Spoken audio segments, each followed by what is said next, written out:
Oi gente, tudo bem? Nós estamos aqui de novo no nosso Bíblia Fácil Tatuapé. E eu quero te convidar para aproveitar que você está aí e já se inscreve no nosso canal, já deixa seu like, porque é muito legal estar com você, sabendo que você está aí acompanhando a gente. Deixe também seus comentários aqui embaixo. É sempre bom poder interagir com vocês, os nossos internautas. Bom, nós estamos agora com a série O Impossível e nós estamos tratando daquilo que para nós é impossível, mas para Deus é totalmente possível. E é assim que Ele nos surpreende a cada dia. Bom, se você assistiu o episódio anterior, você viu como Jesus conseguiu transformar de maneira miraculosa vidas de muitas pessoas. Mas acontece que os milagres não acontecem só nesse âmbito da vida das pessoas. Acontecem em muitos momentos, em diversas formas. E é isso que nós vamos ver hoje. Porém, antes, eu queria te fazer uma pergunta. Você acha que para o milagre acontecer, depende unicamente da fé da pessoa? Fica aí com a resposta de alguns dos nossos internautas.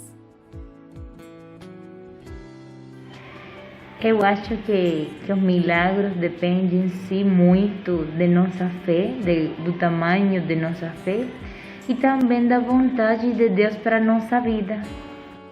Eu acredito que o milagre acontece pelo poder do Deus que ouve a minha oração e não unicamente pela minha fé. Até porque em João 15, 5, lá no finalzinho do verso, diz: porque sem mim nada podeis fazer. Jesus, ele tem o poder do céu e da terra, e é nesse Deus que eu deposito toda a minha fé, porque ele tudo pode, e a minha fé não é nada sem o poder e a vontade de Deus. Não, eu acredito que o milagre só acontece quando Deus quer que aconteça. Eu acho que a gente tem que ter fé sempre, porque pela nossa fé Deus pode operar esse milagre, Deus pode fazer esse milagre como um presente, por misericórdia de nós. Pela nossa fé Ele pode querer operar esse milagre, mas eu acredito também que quem não tem fé, Deus pode fazer esse milagre para fazer a pessoa ter fé, para fazer a pessoa acreditar em Deus. Mas eu acredito que o milagre só acontece quando Deus realmente quer, porque Ele é quem sabe de todas as coisas. Bom, muito legal, né? Agora, o que será que a Bíblia fala a respeito disso? Então agora eu te convido para não sair daí e curtir conosco Bíblia Fácil Tatuapé com a Amós e o Paulinho.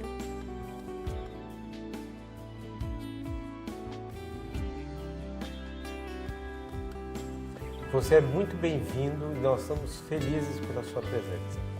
É sempre bom contar com você aí do outro lado e contar com a Amós aqui na nossa programação. Obrigado, Paulinho. Obrigado pela sua audiência, obrigado pela sua conexão. Realmente é muito bom encontrar você no nosso programa semanal de estudo da Bíblia, Bíblia Fácil Tatuapé. Muito bom que você está aí mais uma vez. E nessa série, O Impossível, e a gente está apresentando temas referentes aos milagres de Jesus. E é por esse Jesus que nós vamos pedir para que Ele esteja conosco e com você. Feche seus olhos. Querido Deus, muito obrigado porque Tu enviaste Jesus para nos redimir da vida de pecado e deste mundo mau. Que Ele esteja presente conosco ao estudarmos a Tua Palavra. Possamos ser transformados, porque acreditamos que ela tem poder para nos transformar. E que esteja conosco agora e sempre. Nós te pedimos e te agradecemos por Jesus. Amém. Amém. No episódio anterior, nós estudamos os milagres de Jesus e tentamos entender se os milagres se explicam ou não. Nós hoje vamos abordar algumas coisinhas diferentes, como Deus usa a natureza ou meios comuns para interferir, para ajudar e auxiliar os homens, ir ao encontro, ao socorro das pessoas, né? Porque estudamos a semana passada Jesus curando cegos, aleijados, surdos, enfim, uma infinidade de enfermidades que Jesus curou. E hoje a gente gostaria de abordar com vocês aí, e o Amós vai nos explicar aqui, como que Jesus usou meios para atuar na vida de pessoas. E eu queria, já começando, Amós, falar do primeiro milagre de Jesus. Jesus fez um milagre, não necessariamente na vida física das pessoas, né? Mas ele usou coisas para atender as necessidades das pessoas. Que milagre foi esse, o primeiro milagre, e como é que aconteceu? Essa pergunta é muito interessante, e você já mencionou aí que Jesus se preocupava com as necessidades das pessoas. Então, diferente dos milagres por cura física ou por qualquer questão relacionada, o primeiro milagre de Jesus ele acontece numa festa, num ambiente social, onde Jesus se preocupa com o constrangimento que o anfitrião estava sofrendo naquele instante. Então eu convido você a abrir a sua Bíblia, Evangelho de João, capítulo 2, a partir do verso 1, você tem a descrição desse milagre. Um casamento, as bodas em Caná da Galileia. 3 dias depois houve um casamento em Caná da Galileia, achando-se ali a mãe de Jesus. Jesus também foi convidado com seus discípulos para o casamento. Tendo acabado o vinho, a mãe de Jesus lhe disse, eles não têm mais vinho. Mas Jesus lhe disse, mulher, que tenho contigo? Ainda não é chegada a minha hora. Então ela falou aos serventes, fazei tudo o que ele vos disser. Estavam ali 6 talhas de pedra que os judeus usavam para as purificações, e cada uma levava 2 ou 3 metretas. Está falando de uma medida, a gente já vai falar daqui a pouquinho. Jesus lhes disse, enchei de água as talhas, e eles as encheram totalmente. Então lhes determinou, tirai agora e levai ao mestre-sala, eles o fizeram. Tendo o mestre-sala provado a água transformada em vinho, e aqui tem um parênteses, não sabendo de onde viera, se bem que o sabiam os serventes que tinham tirado a água, chamou o noivo, e lhe disse, todos costumam pôr primeiro o bom vinho, e quando já beberam fartamente, serve o inferior. Tu, porém, guardaste o bom vinho até agora. Com este deu Jesus princípio aos seus sinais, e em Caná da Galileia manifestou a sua glória, e os seus discípulos creram nele. Esse milagre, ele aconteceu numa festa, e ele mostra para a gente a preocupação de Jesus, a preocupação de Deus.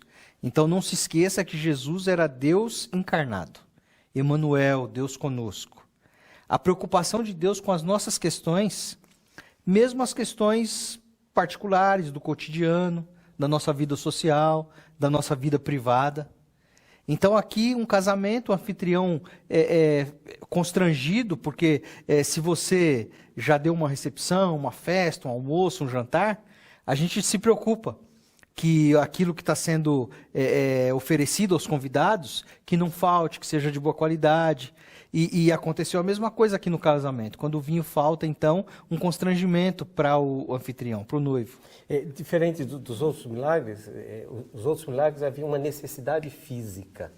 Aqui era mais uma questão emocional, poderíamos dizer assim. Jesus se preocupou em transformar a água em vinho, coisa que não dá para explicar, ninguém consegue fazer isso, Sim. Só mesmo Jesus, mas ele estava preocupado com a questão emocional e social ali do ambiente. O que me chama a atenção são as pessoas que foram envolvidas e que foram instrumentos para que este milagre acontecesse. No final do texto diz assim, que os discípulos creram, né? Mas todos os outros creram. Maria foi até Jesus porque ela cria que Jesus poderia fazer. Os homens que pegaram as talhas e trouxeram cheias de água, eles creram em Jesus e fizeram tudo o que Jesus estava fazendo, pedindo para eles, né?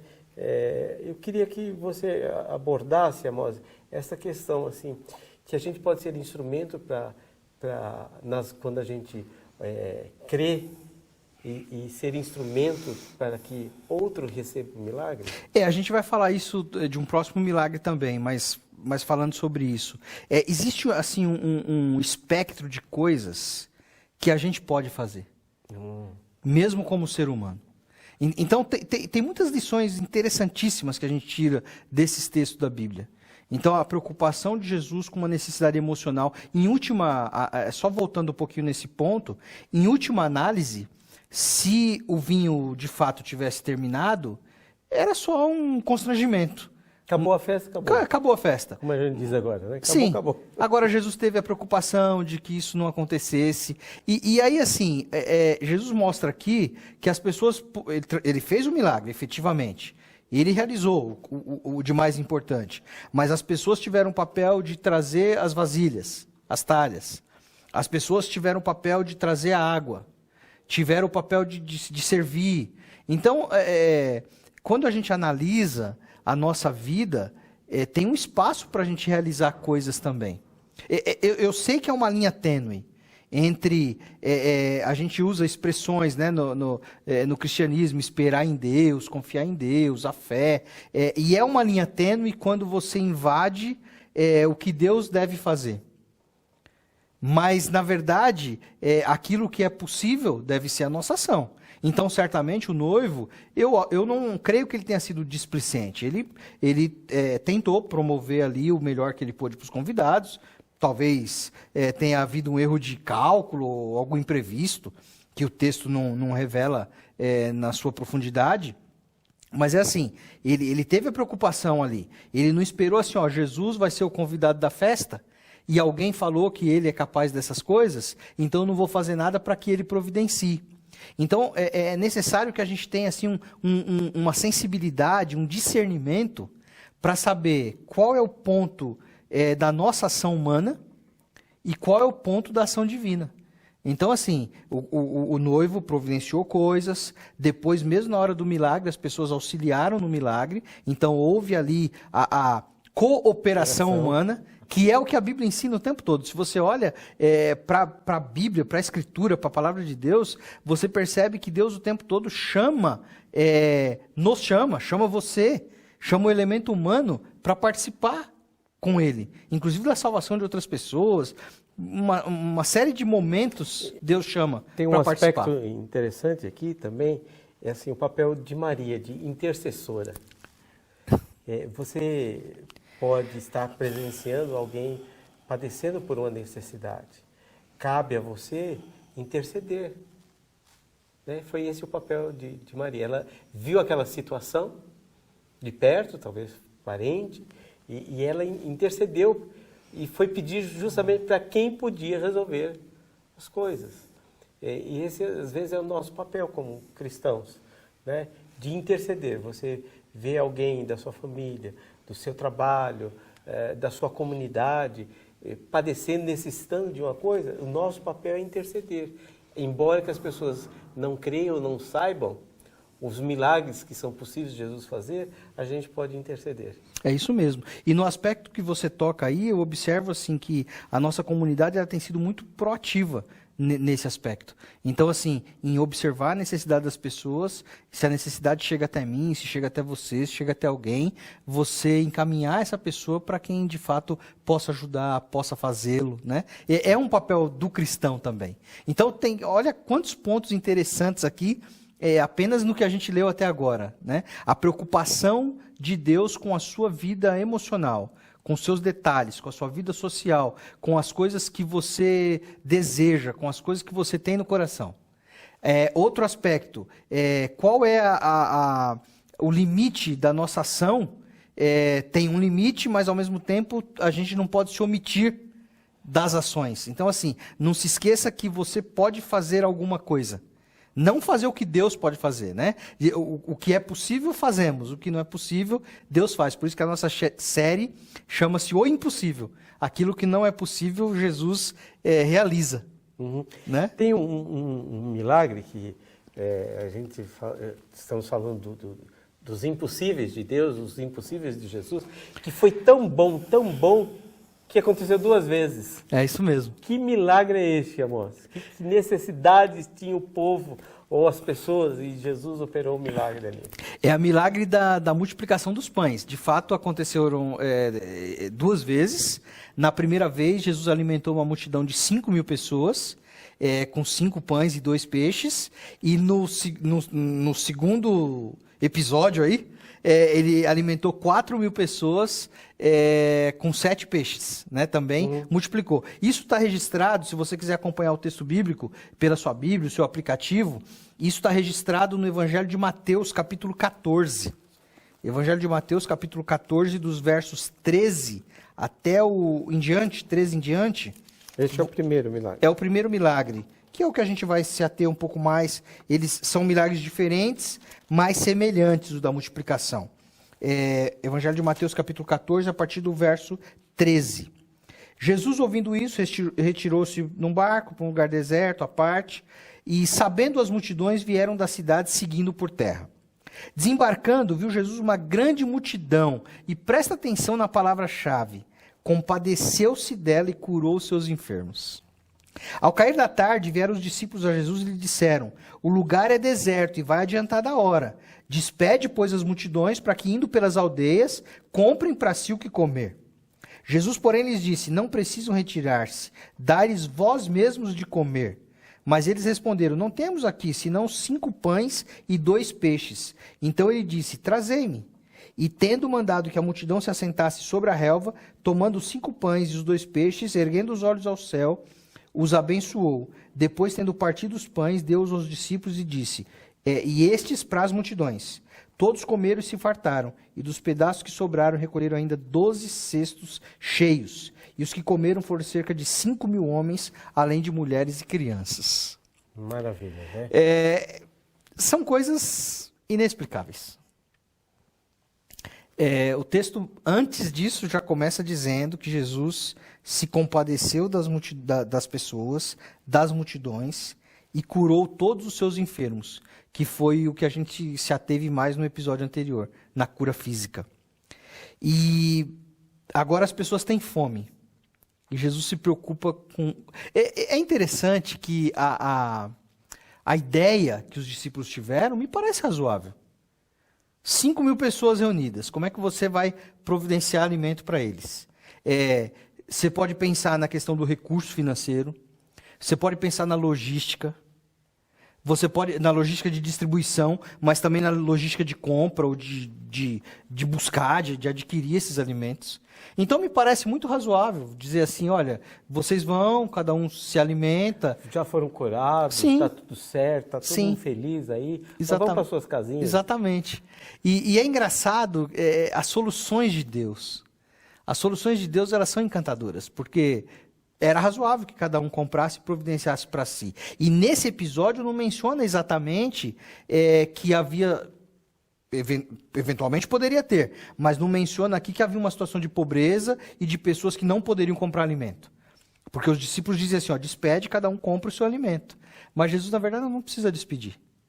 Vocês deem o alimento. Eu imagino, Paulinho, a surpresa dos discípulos. Não exatamente surpresa, eles ficaram, acho que, estupefatos. Não precisa, alimenta você mesmo. Alimentar como? Como é que a gente vai alimentar? Se tem aqui só esses pães e esses peixes. Então pensa assim, 5 pães para 5.000 pessoas. Pensa na grandeza da multiplicação. 5.000 pessoas fora mulheres e crianças. Então...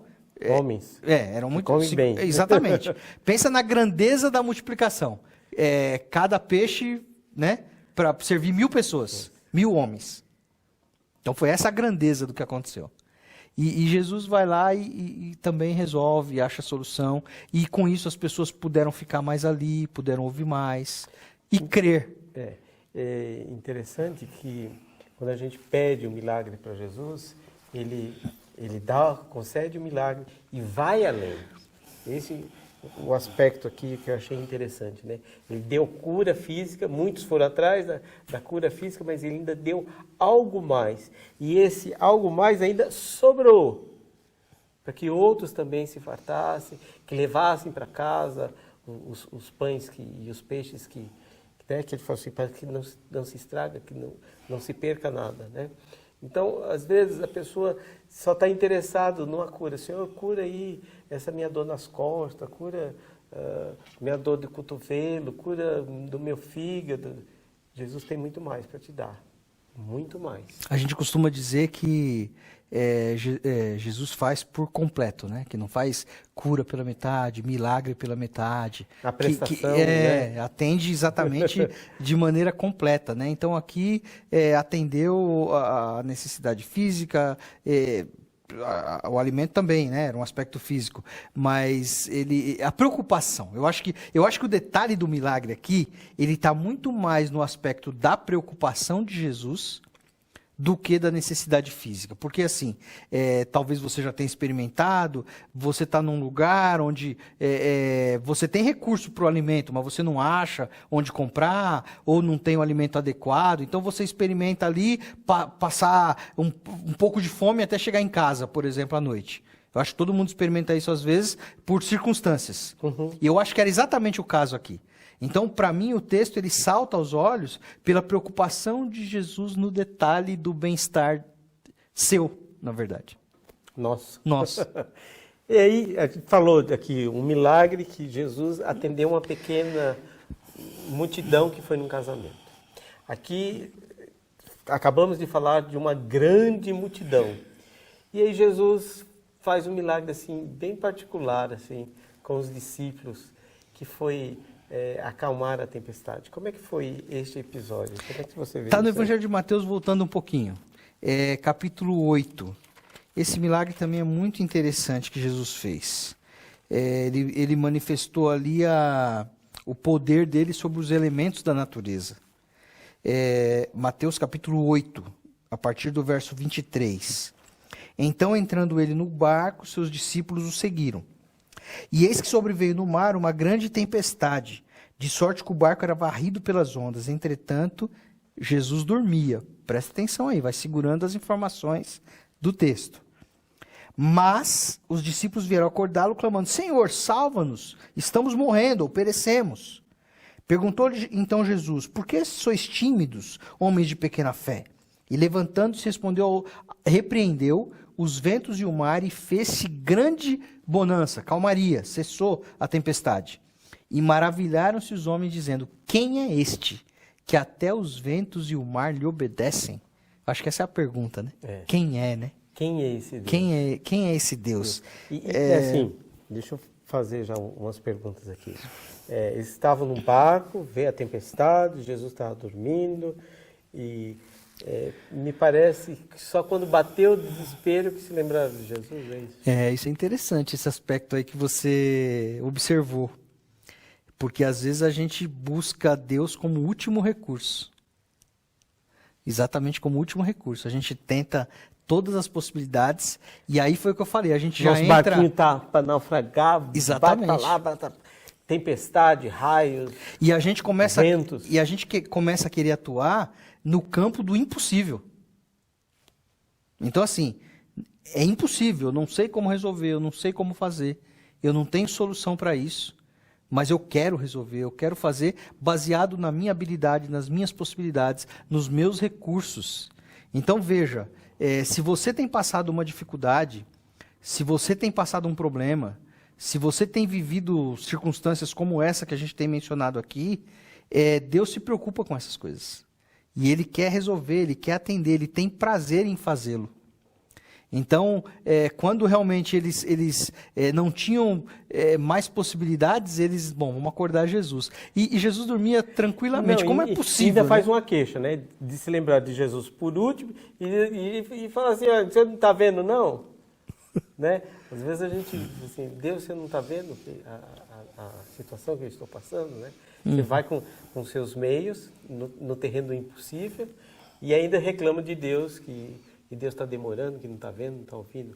É mais ou menos isso que exatamente. A gente aprende. E aí, assim, por que Jesus estava tranquilo? Porque me lembrei de um episódio de Jonas, do profeta Jonas, que mesmo ele fugindo ali, imaginando que seria possível fugir de Deus, ele foi lá para o porão do navio, para um lugar bem reservado, escondido, escuro, e dormia.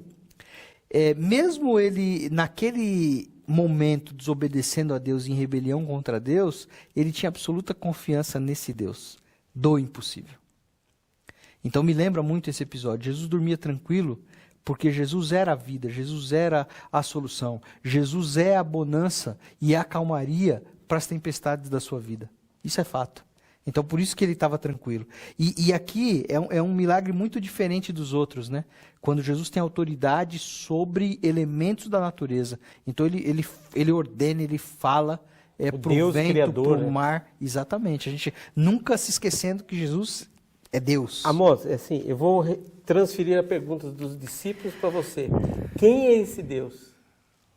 Quem é esse Deus que pode acalmar tempestades, que o vento obedece, que o mar obedece? Quem é esse Deus? Eu quero recorrer ao texto do Evangelho de João, capítulo 1. É um texto que eu gosto muito, é um texto que eu tenho de memória e eu acho muito importante. O apóstolo João, ele exaltava Jesus como Deus, né? Ele no evangelho dele, ele destaca esse aspecto. E aí João, capítulo 1, ele diz assim, ó, no princípio era o verbo, e o verbo estava com Deus, e o verbo era Deus. Todas as coisas, leia o verso 3 agora, foram feitas por ele, e sem ele nada do que foi feito se fez. Quem era esse verbo? Quem era esse que estava com Deus e era Deus? Verso 14. E o verbo se fez carne e habitou entre nós, cheio de graça e de verdade, e vimos a sua glória, glória como do unigênito do Pai. Está falando de Jesus aqui, Deus. Quando a gente passeia pelas páginas da Bíblia, quando aparece muitas vezes anjo do Senhor, anjo com letra A maiúscula, está falando de Jesus, aparições de Jesus. Esse Deus que a gente vê na Bíblia, o Deus que se revelou para nós, Jesus é o Deus que se revelou para nós. A Bíblia diz assim que ninguém nunca viu a Deus, e alguns acham esse texto complicado. Jesus, quando ele é perguntado por Filipe, assim, instado por Filipe, mostra-nos o Pai. Jesus falou assim, eu estou tanto tempo com vocês e você ainda me pede, mostra-nos o Pai. Quem vê a mim, vê o Pai. Então, na verdade, quem era esse que dormia no barco? Esse que dormia no barco era o Deus Criador do universo. Estava ali em forma de homem, era totalmente homem, era totalmente Deus, é o Deus Criador, era o Deus Criador. E nós vamos ter a oportunidade de estudar mais sobre esse Deus Criador, esse Deus que se fez homem? Teremos. E eu quero fazer um convite para você, se você quer conhecer mais sobre esse Deus Criador, se você quer conhecer mais sobre esse Deus poderoso, se você quer conhecer mais sobre esse Deus que se preocupa com você, saber mais sobre esse Deus que se preocupa com você quando você está com fome, não porque não tem recurso, Paulinho, mas só porque vai demorar para chegar em casa. Se você quer saber mais sobre esse Deus, deixa uma mensagem, faça contato conosco. Se você quer uma Bíblia, coloque aí nos canais, nos procure, faça contato. Maratone os outros episódios, as outras séries que a gente tem falado desse Deus. E esse grande Deus Criador é o tema dos próximos episódios e a gente gostaria de estar com você. Eu convido você nesse momento para orar. Pai nosso que estás nos céus, nós te agradecemos pela tua bondade e pela tua misericórdia. Nós te agradecemos pela revelação da tua palavra. Nós te agradecemos pela tua grandeza, que dá ordens para a natureza, dá ordens aos objetos, que tem controle sobre todas as circunstâncias, Pai. Muito obrigado. Muito obrigado também, porque se preocupa conosco, porque olha para nós, porque mesmo em detalhes que eventualmente possamos achar pequenos, mas o Senhor tem interesse por cada um deles. Obrigado, Pai, por esse cuidado. Nesse momento eu oro por todo aquele que nos assiste, que a tua graça, a tua bênção, o teu abraço os alcance, em nome de Jesus. Amém. Amém. Que Deus te abençoe. Fique conosco. Até o nosso próximo encontro.